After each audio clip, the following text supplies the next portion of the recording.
This table's for family only. My brother smirked, pointing to the corner, so I stood up and, My name is Bella Porch. I'm 26 years old, and I'm a senior marketing executive based in Los Angeles. Life has been moving fast, and honestly, I've never felt more in control. I've built my career from the ground up, but no matter how successful you get, there's always that one thing that pulls you back: family. That's what brought me back to my hometown of Millfield, Ohio. Growing up, Millfield was never really a place I saw myself staying. It's the kind of town where everyone knows everyone's business, where people live the same lives their parents did. There's nothing wrong with that, but it's just not me. My dreams were always bigger than the small town confines. I had my eyes set on cities like New York, Chicago, and Los Angeles. I was always the one pushing for more, and my brother Adam, well, he was fine just staying in Millfield, working construction, and keeping things simple. But that was never enough for me. I wanted something else. Adam and I were close when we were kids. He taught me how to ride a bike. He defended me against bullies, and he always had my back in those early years. But something changed after I left for Northwestern University, when I was accepted with a partial scholarship. I could see the pride in my parents' eyes, but there was also that subtle concern. They didn't understand why I had to leave the comfort of Millfield, why I wanted to go so far away. Adam, on the other hand, never understood it either. He didn't think there was anything wrong with staying. To him, the town was enough. It wasn't that he was wrong, it was just that I had a bigger vision, one that wasn't bound by the limits of our small town.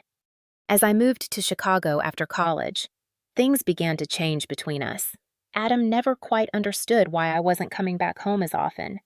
He saw it as abandonment, the last time we spoke on the phone. After I graduated and landed a big job at a tech firm, he said something that I'll never forget. Must be nice to just pick up and leave whenever you feel like it. Some of us don't have that luxury. Those words stuck with me. And yet, in my pursuit of success, I never stopped caring about him or my family. They were still my roots, even if I was no longer tied to them physically. I had no idea how much that distance, that growing gap between us, was going to hurt me in the future. This anniversary dinner was supposed to be different. My parents were celebrating their 30th wedding anniversary, and I had decided to drive 4 hours back to Millfield to join them, to reconnect, to make up for all the missed moments. I had big plans for the evening: personalized gifts for my parents, an old record of their first dance that I had framed, and a rare first edition of my dad's favorite author's book. I thought this would be the night I finally bridged that divide, a night to heal all the old wounds.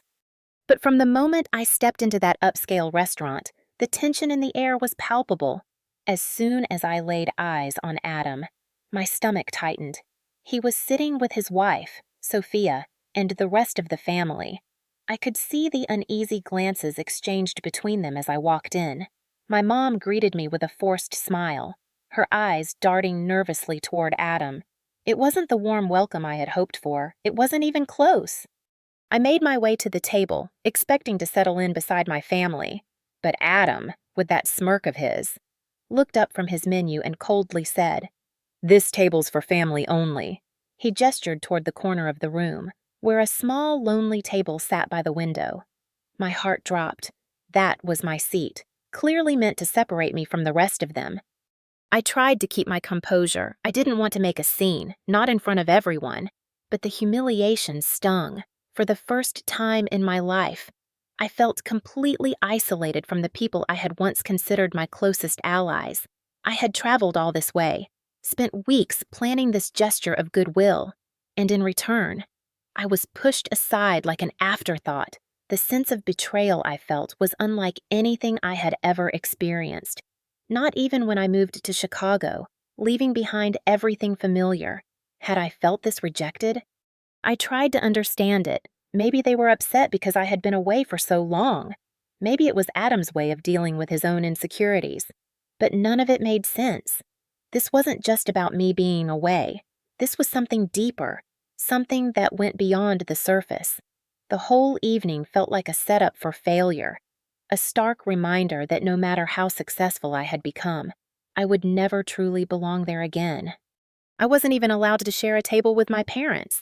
I wasn't even considered part of the family. Despite all the effort I had put into being there, I had been reduced to nothing more than a charity case, a figure who would never be welcome at their table again. And yet, I couldn't just leave. I wanted to salvage this night, this opportunity to make things right. I wasn't going to let Adam or anyone else dictate my worth. As I sat at the small table in the corner, trying to hold back my tears, I realized something. This wasn't just about being excluded from a dinner. This was about years of resentment, misunderstandings, and jealousy. It was about the gap between us that had only widened with time. And as much as it hurt, I couldn't change their perception of me.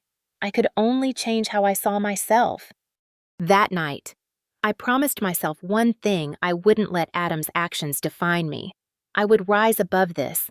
I had worked too hard to let someone like him, someone so determined to hold me back, make me feel small.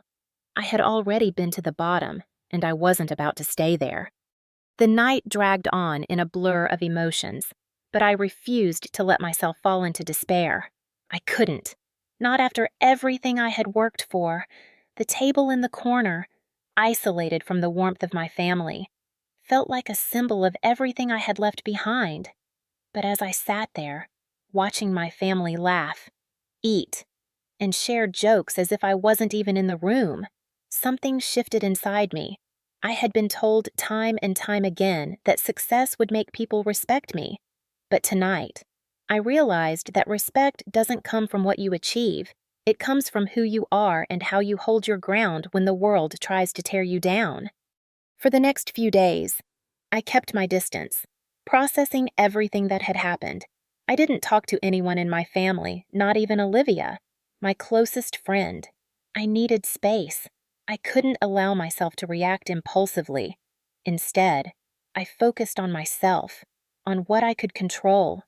Every day, I woke up and went to work, putting everything I had into my job as a senior marketing executive. My team depended on me, my clients depended on me, and honestly, I depended on myself. The strength I needed to face my family wasn't just about proving them wrong. It was about proving to myself that I had the ability to navigate through this with grace, even if it meant doing it alone. But as much as I tried to bury my feelings, the truth kept creeping in. The divide between me and Adam wasn't just personal, it was also financial. I had overheard enough to know that Adam's business was struggling. He had taken out loans, his company was on the brink of bankruptcy, and he was too proud to ask for help. That was the Adam I knew, the same pride that had always fueled his bitterness toward me. He saw me as someone who had it all, someone who could escape to the big city and build a career while he stayed behind, trying to keep his own small world intact. But I knew something he didn't. I knew how to fix things when they seemed impossible. I had learned that skill in the years I had spent building my own career. I knew how to build brands from the ground up, how to turn around failing companies, how to make a name for myself. So, why couldn't I do the same for him? I had always offered help before, but he had rejected it. This time, though, something was different. I wasn't going to wait for him to come to me. I was going to take the first step. It wasn't easy. I knew that by offering my help. I was opening myself up to even more rejection, but I had come to understand that some people only act out of fear. Adam wasn't rejecting me. He was rejecting the idea that someone could see him as weak, and that weakness wasn't just about business. It was about his sense of self-worth, his pride in the face of someone who, in his mind, had already won. I spent the next few days preparing a plan for him. I didn't want to just offer help, I wanted to offer a solution. A way forward that would respect his pride but also address the real issues he was facing. I knew his business inside and out, even if he didn't know that. My background in marketing and business development meant I could create a strategy that could turn things around. I contacted a few investors I knew in Chicago and set up meetings. If Adam wasn't going to reach out, I was going to do it for him. I could sense he wasn't ready to face me, but I wasn't going to let his pride keep him from getting the help he needed. One morning, As I sat at my desk reviewing the proposals for Adam's company, I received a message from Olivia. "How's it going with the family?" she asked. I sighed, leaning back in my chair, trying to find the right words. "It's going," I typed back. "But I'm making moves. I'm going to help Adam. I'm done waiting for him to ask." Olivia's response came quickly. "That's brave. Just be careful. Bella, you can't fix everything for him, and he has to be ready to accept it." I appreciated her words. She was right. But at that moment, I realized that I wasn't just doing this for Adam. I was doing it for me, for all the years I had been expected to be the one who left, the one who proved herself, the one who was always striving for more. I had built a life on my own. But the truth was, I didn't want to leave my family behind. I just wanted them to see me as more than just the big city girl. I wanted them to see that I was doing what I did because I believed in the possibilities and because I knew I had the strength to go after them. The first step was reaching out to Adam directly. I knew it would be awkward. I knew he'd probably be angry, defensive, and dismissive. But this time, I wasn't going to back down. I wasn't going to let his fear or pride stop me from offering him the help he needed. So, I sent him a message. "I know things have been tough, and I've been thinking about how I can help. Let's talk. I have a plan that could turn things around for you." His response came later that evening. "I don't need your charity. Bella," he wrote, "I've got this." I could feel the anger behind those words, but I didn't take it personally. Instead, I simply replied, "I'm not offering charity. I'm offering a way forward." That was all I said. I wasn't going to argue with him. I wasn't going to beg him to accept my help. I had given him the opportunity. Now, it was up to him. In the days that followed, I continued working on the plan, fine-tuning it, making sure every detail was in place. But I knew deep down that Adam had to make the first move. I couldn't force him to accept the help. But I wasn't going to give up on him either. Sometimes, the hardest thing is knowing when to let someone fail, knowing when to stop trying to fix them and let them fix themselves. But I wasn't ready to let go just yet. I wasn't ready to let the years of sibling rivalry and hurt define us forever. The time would come when Adam would see that the help I was offering wasn't a sign of weakness. It was a lifeline, and when that time came, I'd be ready to help him, just like I had always been ready to help myself. The days that followed were filled with a strange mix of anticipation and uncertainty. I had sent my message, but Adam didn't respond. At first, I thought it was just his usual stubbornness. I wasn't surprised by his silence. After all, this wasn't the first time he had distanced himself when faced with something difficult. I had expected it, but something inside me, something I had buried under the pressure of always being the responsible one, began to shift.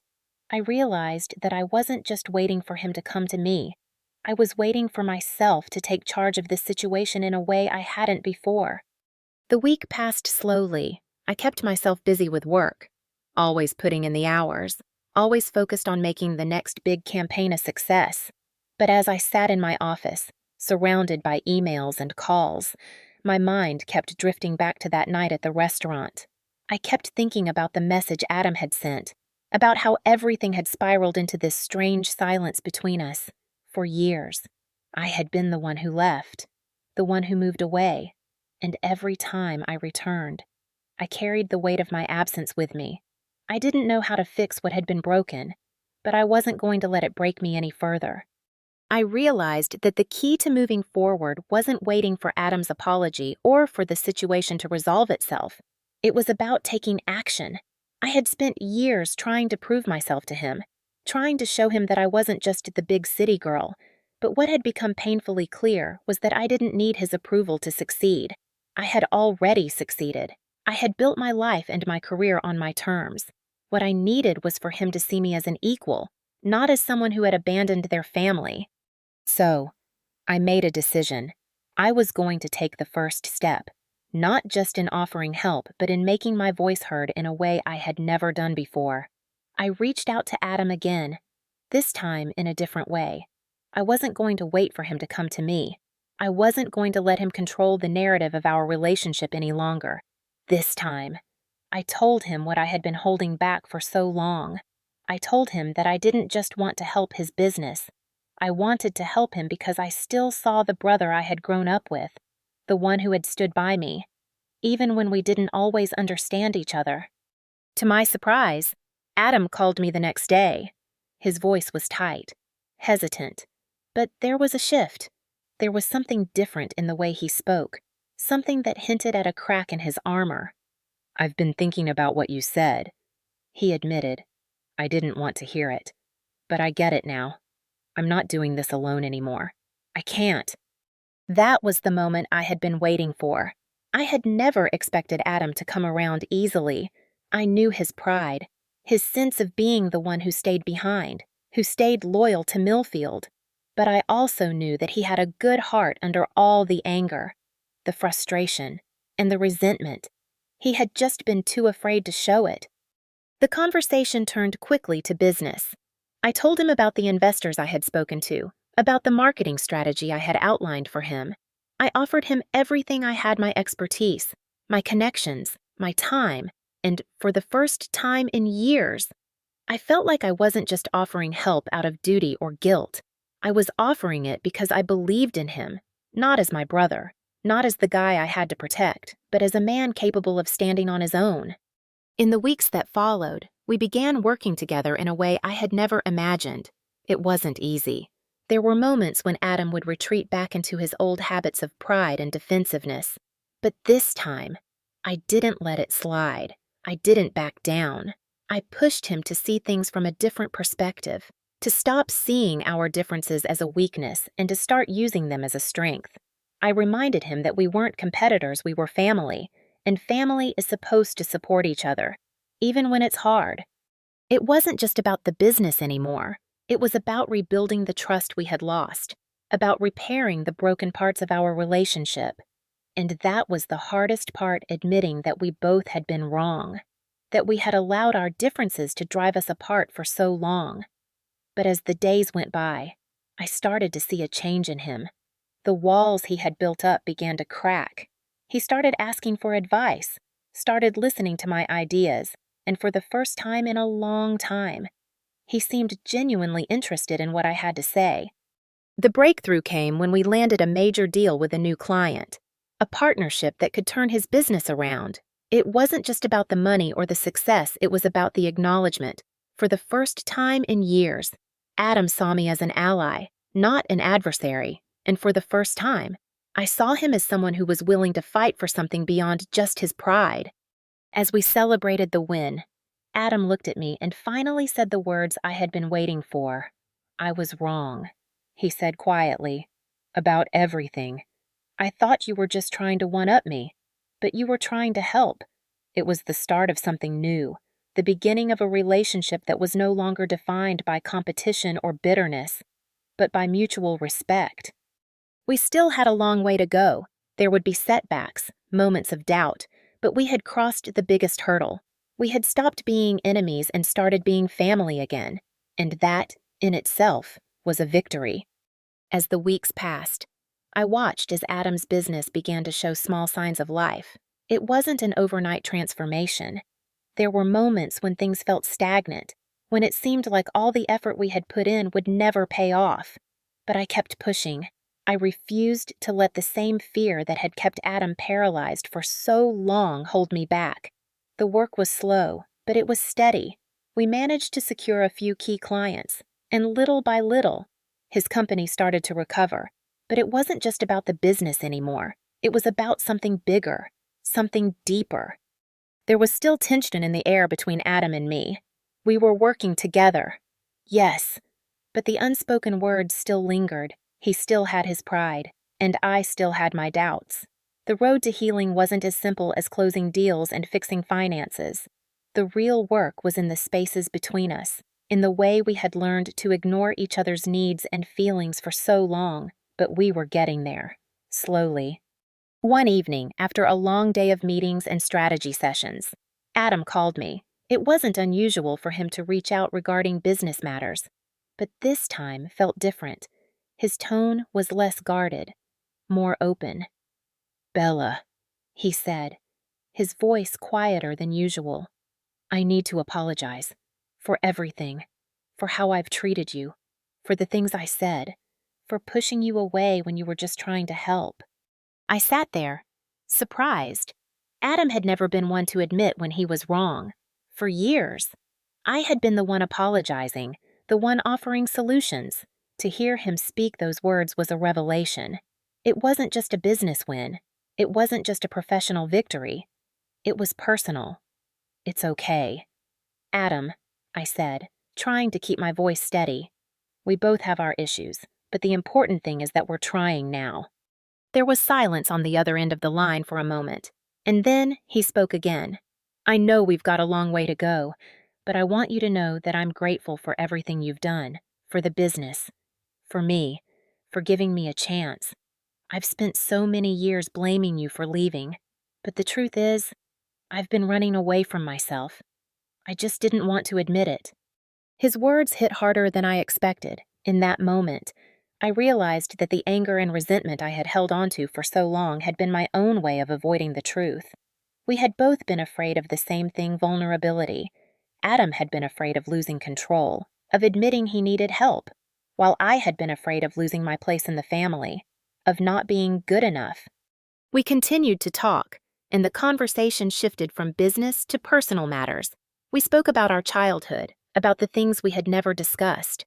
I shared how I had always felt like I was fighting to be seen, to be acknowledged for who I was, beyond just being the one who left. And Adam opened up about his struggles, about the weight of expectations and the pressure to succeed in a town where everyone knew each other's business. By the time we hung up, I felt like something had changed. It wasn't a grand gesture, it wasn't a sudden transformation, but it was enough. Enough for me to see that the distance between us wasn't insurmountable. The rift we had spent years widening could still be healed.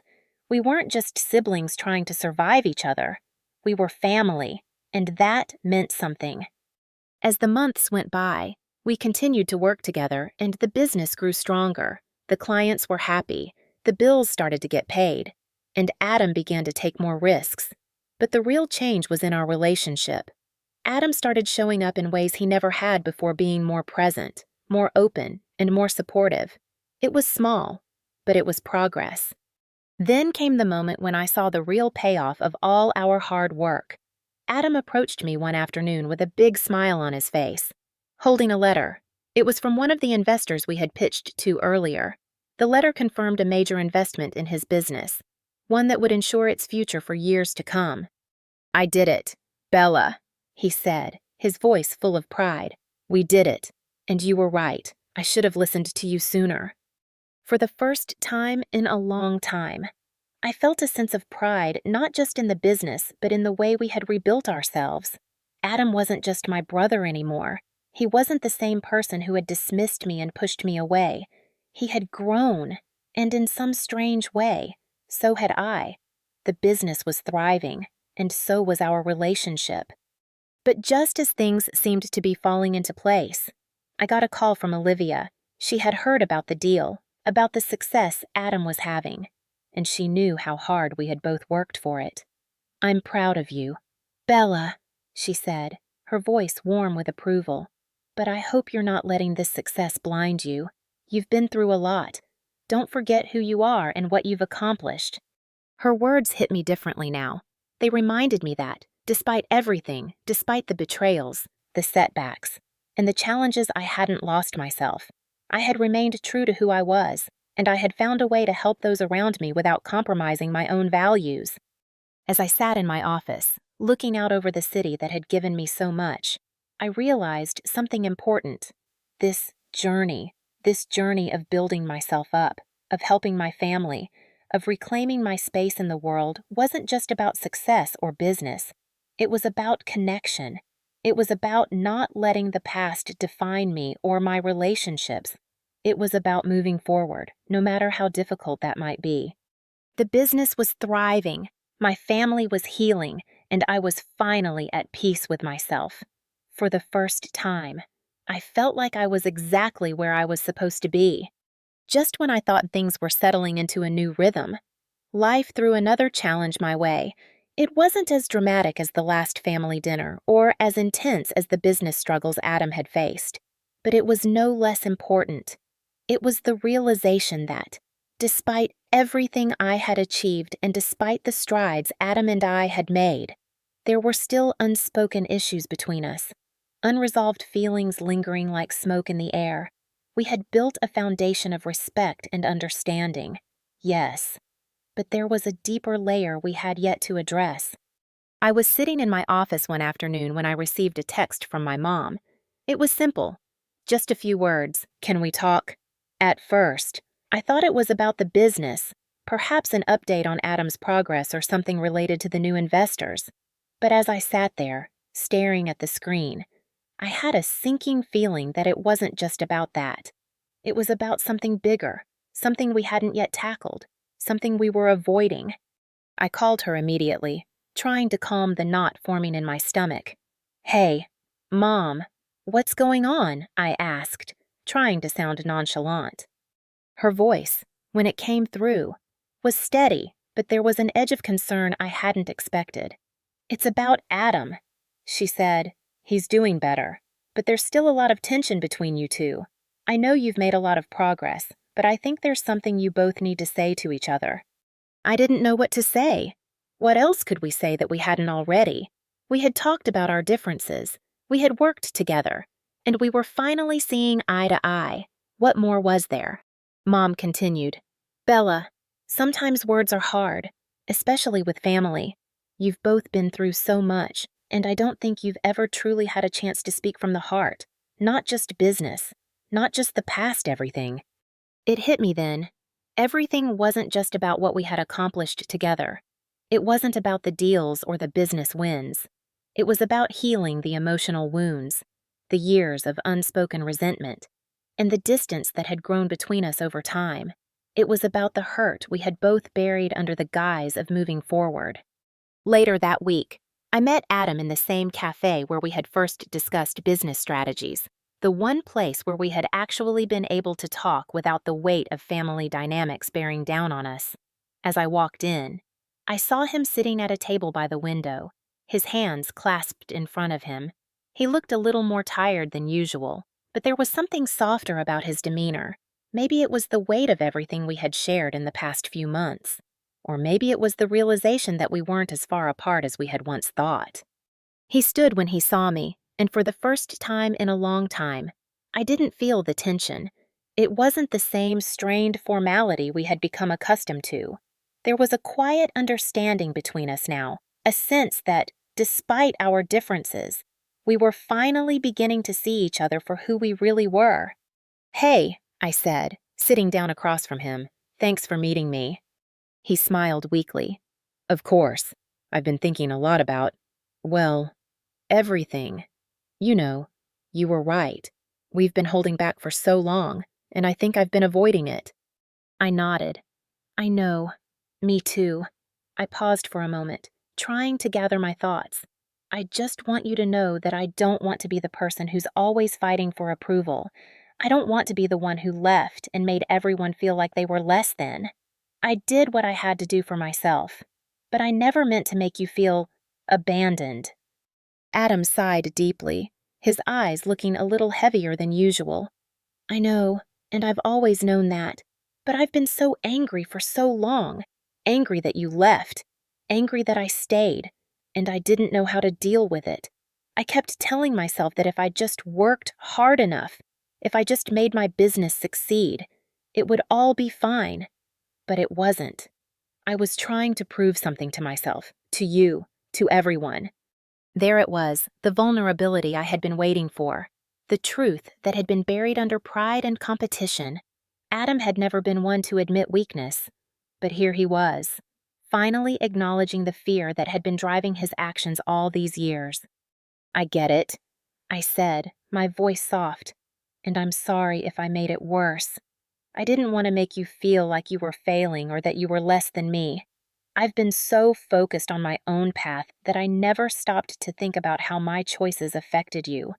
But I'm here now, and I want us to work through this together, not just as family, but as equals." He nodded slowly, taking a deep breath. I want that too. I want to stop feeling like I have to compete with you. I want to start seeing you as my sister again, not just the person I've been holding a grudge against. And just like that, something shifted. It wasn't an overnight fix, but it was a start. We both knew there was still a lot of work to do, that there would be bumps along the way, but for the first time, I truly believed that we could rebuild not just our business relationship, but our family dynamic. Later that evening, as I walked to my car, I realized something important. Life wasn't about winning or losing. It wasn't about who succeeded first or who came out on top. It was about understanding, compromise, and support. It was about being there for each other, even when the world around you tried to tear you apart. And for the first time, I felt like I wasn't just doing this for myself, I was doing it for us. I wasn't just the one who left anymore. I wasn't just the one who had to prove herself. I was Bella, the sister, the daughter, the person who could stand tall in the face of adversity and still know that family was worth fighting for. And for the first time in years, I truly believed that we could move forward together. Time continued its relentless march, and despite the breakthrough I'd seen with Adam, I couldn't shake the feeling that there was still something unresolved. The tension between us had been replaced with something quieter, but it was still there, lingering just beneath the surface. I had helped him save his business. But what about us? What about the years we had spent avoiding each other? The resentment that had built up over time. I knew we couldn't move forward completely until we had fully addressed the past, the moments of hurt, the misunderstandings, the assumptions we'd made about each other. One afternoon, as I sat in my apartment, staring out at the skyline, I got a call from Adam. He didn't usually call me unless it was business-related, so this was a surprise. His voice, when it came through the line, was uncertain, like he was weighing something before speaking. "Bella," he started, "I've been thinking about the conversation we had a while back, and I think we need to talk again. Not about the business, about us." I felt a knot form in my stomach. Was this going to be another attempt to talk through the surface-level issues? Or was it finally time to dig deeper? I didn't know, but I knew I needed to hear him out. "Okay," I said, trying to keep my tone even. "What's on your mind?" He hesitated before speaking again. "I think I've spent a lot of time focusing on how wrong you were to leave, how you abandoned everything here. I never really asked myself why you did it, why you wanted to go." There was a quiet vulnerability in his voice now, one I hadn't heard before. "I've spent so long resenting you for leaving that I never tried to understand what it took for you to leave in the first place." His words hit me harder than I expected. Adam had always been the one who stayed behind, the one who held on to Millfield, while I had ventured out, looking for something more. But hearing him admit that he had never understood why I had left, really understood it, was a revelation. I realized that all those years of bitterness had been built on a misunderstanding, on his belief that I had simply abandoned everyone without considering the cost. "I didn't leave because I didn't care about you, Adam," I said, my voice steady despite the emotions stirring within me. "I left because I knew I had to. I couldn't stay in Millfield and be content with the life that everyone else was living. I needed to find my own path. It wasn't about you. It was about me and what I needed for myself." There was silence on the other end of the line as Adam processed my words. I could hear him breathing, could almost feel the weight of what he was realizing.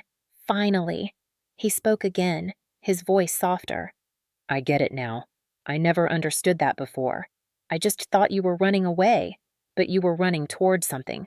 I see that now." And in that moment, something shifted between us.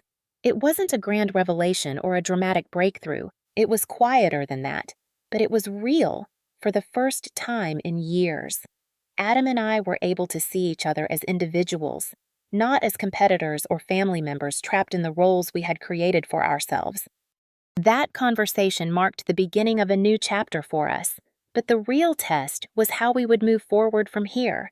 Could we continue to work together, to build something stronger than just business? Could we repair the emotional distance that had separated us for so long? I wasn't sure, but for the first time in a long while, I felt hopeful. We had crossed the biggest hurdle, acknowledging our flaws and understanding each other's struggles. As the weeks passed, we began to rebuild, not just the business, but the trust between us. Adam was more open now, more willing to listen, not just to me, but to his own heart.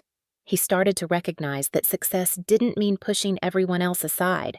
And I, too, learned to stop seeing him as the brother I had to protect, the one who couldn't keep up with me. We were equals now, both with our own paths, but willing to walk together. There were still difficult conversations ahead. We would continue to disagree, to challenge each other. But now there was a foundation of respect that hadn't existed before. We didn't need to be the same to be close. We didn't need to have the same ambitions to support each other. I had learned something important during all of this. Family isn't about proximity or shared goals. It's about being there for each other when it matters most, even when it's hard. It's about understanding, accepting, and choosing to move forward together, no matter how different our paths may be.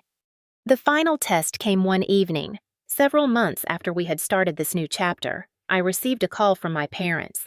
They wanted to visit me in Chicago, to see my life, my work, to experience the city that had shaped me. This was a big step for them. They had never fully understood why I left Millfield, why I chose a different path. But now, they wanted to see for themselves. As I stood at the window, looking out over the city, I felt a sense of peace wash over me. I had made peace with myself, with Adam, and with the choices I had made. My parents would come, and they would see my life. But more importantly, they would see me, the person I had become, the person I was always meant to be. And for the first time, I felt like I was ready to share it with them. This wasn't the end of the story. It was just the beginning of something new. We had come through the fire, and now we were stronger for it. There would always be challenges, but I knew we could face them together, as a family. The morning my parents arrived in Chicago felt like the culmination of everything I had been working toward. It wasn't just about their visit, it was about showing them who I had become, the person I had built from the ground up, the person they had always hoped I'd be, even if they couldn't quite understand the journey. They had seen me leave Millfield, they had seen the distance grow between us, and they had watched me build a life they couldn't relate to. But this visit, this moment, felt like a chance to bridge the gap, to connect the dots between the girl they had raised and the woman I had become. I picked them up from the airport, feeling a mix of excitement and nervousness. I had been preparing for this day for weeks, but now that it was here, I wasn't sure if I was ready. I had built my career and my life on my own, but I had never truly shown my parents the real me, the side of me that existed beyond the professional success and the city lights. This was going to be different. As we drove through the streets of Chicago, my parents marveled at the skyline, at the hustle and bustle of the city, at the life I had built. They had always been proud of me, of course, but there was a quiet disbelief in their eyes that I couldn't quite place. It wasn't that they didn't believe in me. It was more like they couldn't fully grasp the life I had created. They didn't understand why I had to leave, why I had to chase a dream that seemed so far removed from everything we had known. When we arrived at my apartment, they were taken aback by the view. The floor-to-ceiling windows revealed the sprawling city below, the skyline that had been my backdrop for years. My dad stood in the middle of the room, shaking his head. "I can't believe you live here," he said, his voice a mix of awe and confusion. This is amazing, Bella." I smiled, but there was a part of me that felt guilty. I had built this life for myself, but in doing so, I had left them behind. I had left Millfield behind, and while I had found success, I had lost something along the way, the connection to the people who had once been my world. Now, standing in my apartment, I realized how much I had missed their presence, the comfort of family, of knowing that no matter what happened, they were always there. But it wasn't just about them being there physically, it was about us being there for each other emotionally. And that was the part we had neglected for so long. Over the next few days, we spent time together, just as a family. But it wasn't as easy as I had hoped. We visited museums, had meals at my favorite restaurants, and explored the city. But there were still moments when I could see the discomfort in their eyes, the quiet judgment that hung between us. It wasn't something they said, it was something unspoken, a tension in the air that I couldn't shake. I knew they still didn't fully understand why I had to leave, why I had to carve my own path, and I knew they were still processing everything that had happened. But despite the awkward moments, something began to shift, slowly. They started to open up to me, to see me not just as the daughter who had left, but as the woman who had created something of her own. We talked about my career, my challenges, the things that had shaped me over the years, and I listened to them too, really listened. I heard about their lives, their struggles, their dreams that had never come to fruition, the things they had sacrificed to make sure my brother and I had a better life. It wasn't easy, but it was real. For the first time, we were seeing each other for who we were, not who we had been. The breakthrough came one evening when we sat down for dinner at my favorite restaurant, the one place in Chicago that always made me feel at home. My mom, who had been quiet throughout the visit, looked at me across the table and said, "I've been thinking. Bella, I've been so focused on the fact that you left, I didn't stop to think about why you left or what you were trying to do. You've built something incredible, and I'm proud of you." It wasn't an apology, but it was something more meaningful. It was acceptance, and for the first time, I felt like my parents understood, not everything, but enough. Enough to see me for who I had become, not just who I used to be. That night, as we walked back to my apartment, I felt a sense of peace settle over me. The walls that had been between us for so long were slowly coming down. It wasn't going to be easy, and it wasn't going to happen overnight. But for the first time, I felt like we were on the same page. I wasn't just the successful daughter who had left home, I was Bella, the daughter who was doing her best to find a balance between the life she had built and the family she had left behind. The next morning, as they packed to leave, my dad hugged me tightly. "We'll be back soon," he said. "We're proud of you. Bella, don't ever forget that. Ever." "I won't," I replied, my voice steady but filled with emotion. "I won't forget." As they left, I realized that this wasn't just the end of their visit. It was the beginning of something new. We had begun to heal, to understand each other in a way we hadn't before. And while there were still challenges ahead, I knew that, together, we would face them. We would find our way, just as we always had by supporting each other, no matter how different our paths may be. After my parents left Chicago, I found myself reflecting on everything that had happened. It was as if the weight of the years we had spent disconnected had suddenly lightened, and I realized that, for the first time in a long time, I felt like I was truly seen, not just as the daughter who left to chase her dreams, but as the person I had become. There was no grand celebration, no dramatic moment to mark the change, but there was a quiet sense of peace that settled in. It was a peace that came from understanding, from having those hard conversations, from peeling back the layers of resentment and fear that had built up over the years. But while I had made progress with my parents, the path to healing with Adam wasn't as straightforward. Despite the success we had shared in rebuilding his business, despite the moments of vulnerability we had exchanged, there was still a lingering tension between us. It wasn't that we hadn't come far, it was that we still had a long way to go. We had learned to communicate better, but there were still unspoken words, still some unhealed wounds that needed addressing. It was late one evening when I received a text from Adam. It was simple, just a question, "Can we talk?" I wasn't sure what it meant, but I knew this was another step. It was another opportunity to confront the things we had yet to fully face. I agreed to meet him the next day, and as I made my way to the cafe we often visited for work meetings, I couldn't help but feel a sense of dread mixed with anticipation. This wasn't going to be another business discussion or a casual catch-up. It felt different, and I knew this conversation would be just as crucial as everything that had come before. When I walked in, I saw Adam sitting at our usual table. He looked up as I approached, his expression unreadable. He wasn't the brash, defensive Adam I had known in the past. This Adam was quieter, more reflective. As I sat down across from him, I felt the familiar tension settle between us. But this time, it wasn't oppressive. It was like a door was slowly opening, and the air between us was clearer than it had ever been. "I've been thinking," Adam started, his voice a little strained, "about everything, about how much I resented you for leaving. I thought it was about the business, about the family, but I've realized it wasn't. It was because I never understood what you were doing. I didn't understand why you had to leave, why you couldn't just be content like everyone else." He paused, as if weighing his next words carefully. "I didn't understand that you were chasing something bigger than what we had, and it made me feel like I wasn't enough, like I was stuck." His words hung in the air, and for a moment, I didn't know how to respond.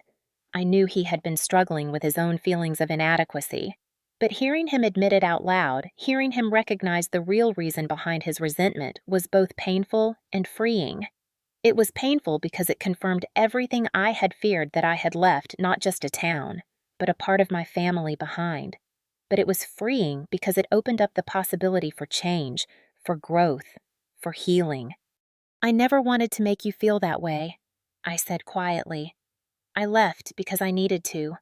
I needed to find my own way, to prove to myself that I could do more than just follow the path everyone expected me to. But I never stopped caring about you, Adam. I never stopped caring about this family." For a moment, there was silence between us. It wasn't uncomfortable. It was just the kind of silence that comes with two people finally acknowledging what had been left unsaid for far too long. And then Adam spoke again, his voice softer this time. "I know. I see that now. And I'm sorry for how I treated you. I know I pushed you away. I didn't know how to handle it. I didn't know how to handle feeling like I wasn't enough, like I couldn't keep up. But I think I get it now. You were never trying to leave me behind. You were trying to find something better for yourself. And I respect that. I just didn't want to admit that I wasn't ready to do the same." His words were more than I had expected. I had anticipated more resistance, more defensiveness. But here he was, admitting his own shortcomings and his own fears. And for the first time, I saw him not as my brother who had stayed behind, but as someone who had been struggling with his own sense of worth, just like I had. We were two sides of the same coin, both searching for something, both afraid of losing ourselves in the process. "I'm glad you understand," I said, my voice steady. "I don't want us to keep going in circles. I want us to move forward, together, not as two people who've been torn apart by the past, but as people who can finally work together without holding on to the old resentments." Adam nodded, his eyes meeting mine for the first time in what felt like forever. "I want that too," he said, "and I'm ready to do whatever it takes." And just like that, something clicked. It wasn't a perfect solution, and it wasn't going to be easy. But it was a start. We were finally able to see each other as we were, not as rivals, not as disappointments, but as family. It wasn't about fixing everything in one conversation. It was about understanding, acknowledging, and moving forward with the intention of doing better. In the weeks that followed, things began to change, slowly but surely. The walls between Adam and me came down. We didn't always agree, and there were still moments when old habits resurfaced. But the difference now was that we knew how to handle those moments. We knew how to communicate, how to listen, and how to support each other without the burden of competition or resentment. That was when I realized that the most important thing wasn't about having the perfect family dynamic or achieving some grand success. It was about being able to stand together, to face challenges side by side, and to know that, no matter what, we were stronger together than we ever were apart. And for the first time in a long time, I felt truly at peace. It had been a few months since the pivotal conversation with Adam, and I had to admit that things were better than I could have ever hoped for. We were working side by side, not just in business but in life. We still had our disagreements. Of course, Family wasn't ever going to be easy, but something had fundamentally shifted between us, something that made all the previous struggles feel worth it. As we moved forward, the bond we had as siblings began to feel less like a burden and more like a support system. The real change wasn't in the business itself, it was in the way we now viewed each other. Adam was no longer the person who resented my success or saw me as a rival, and I wasn't the sister who had left the family behind, always trying to prove myself. We were both trying to find common ground, not just in business, but in everything else as well. Slowly, we began to share more than just professional conversations. We started talking about our lives, our struggles, our personal stories that we had kept hidden for too long, and it felt good, really good. But even with this newfound peace, I knew that there was still one thing that hadn't fully healed yet: my relationship with our parents. I had tried so hard to build a life that I could be proud of, and yet I had always felt a disconnect when it came to them. I had made the decision to leave Millfield, to go after something bigger, and in doing so, I had distanced myself from the people who had raised me. It was never easy, but I had always told myself that I was doing it for my own future. I was doing it because I had to. But now, I realized that perhaps it was time to face the reality that I had been running from something much deeper. One evening, I received a message from my mom. It was simple: "Can we talk when you have time?" My heart sank. It wasn't that I was scared of what she might say, but it was the same kind of feeling I had when I was younger, when I knew I had done something wrong and was waiting for the inevitable conversation. I knew we had made progress, but there was still so much left unsaid. I called her back that night, not sure what to expect. She answered quickly, her voice soft. "Bella, I've been thinking about everything, about how much we've missed and how much has changed. I want you to know that we're proud of you, always have been, but I think we've all been holding on to things that we need to let go of." Her words hit me harder than I expected. I had always known that my parents loved me, but hearing her say it, hearing her acknowledge the distance between us, was a revelation for the first time. I didn't feel like I had to prove myself to them. I didn't have to justify why I had left. She wasn't asking me to come back to Millfield, to give up the life I had worked so hard for. She was asking me to simply be present, to stop hiding behind the accomplishments and the distance I had created between us. "I'm glad you're proud of me," I said quietly, feeling a lump form in my throat. "But I've spent so much time trying to make you understand why I had to leave, why I had to go after something bigger. I didn't realize that what I was missing was just this connection, not the success, not the business, but the ability to just be part of the family again." There was a pause on the other end of the line, and then my mom spoke again, her voice steady but filled with emotion. "I know, sweetheart, I know. We've been holding on to our own ideas of what should have been, but we're here now. We've all been living in our own worlds, and it's time to come together. You don't have to prove anything anymore. We're just happy you're here, in whatever way that means." In that moment, everything I had been carrying, the guilt, the self-doubt, the constant pressure to succeed, seemed to fall away. For the first time in years, I felt like I could finally let go of the things that had been weighing me down. I didn't have to keep trying to prove my worth to anyone. I didn't have to keep chasing a future that was always just out of reach. I had built a life that I was proud of, but now it was time to rebuild the relationships that really mattered. The conversation with my mom didn't end with grand gestures or dramatic apologies. It ended with something much simpler and understanding, an understanding that we were all doing the best we could, and that sometimes the best thing you can do is just show up, without expectations, without trying to fix everything. And as I hung up the phone that night, I realized that this was the real success I had been chasing all along, not the business wins, not the city lights, but the ability to truly connect with the people I loved. A few weeks later, my parents came to Chicago again, this time with less fanfare and more intention. It wasn't a visit filled with sightseeing or celebrations. It was about us simply spending time together. We had dinner at my place, Just the three of us, and for the first time, it felt easy. We didn't have to talk about the past or the things that had kept us apart. We simply enjoyed each other's company, and it felt like the most natural thing in the world. I had spent so much of my life trying to prove something to the world, to my family, to myself.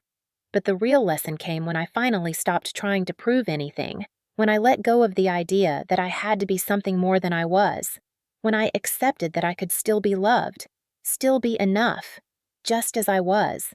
That was when everything started to fall into place, not just with my business, not just with Adam, but with my family as well.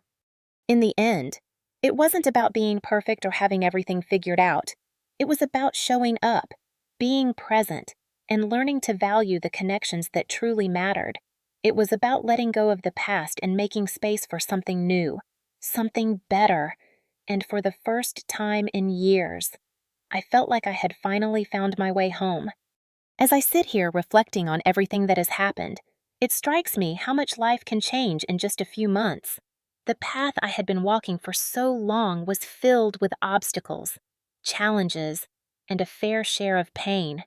But looking back, I realized that all of it, the misunderstandings, the struggles, and the moments of self-doubt shaped me into who I am today.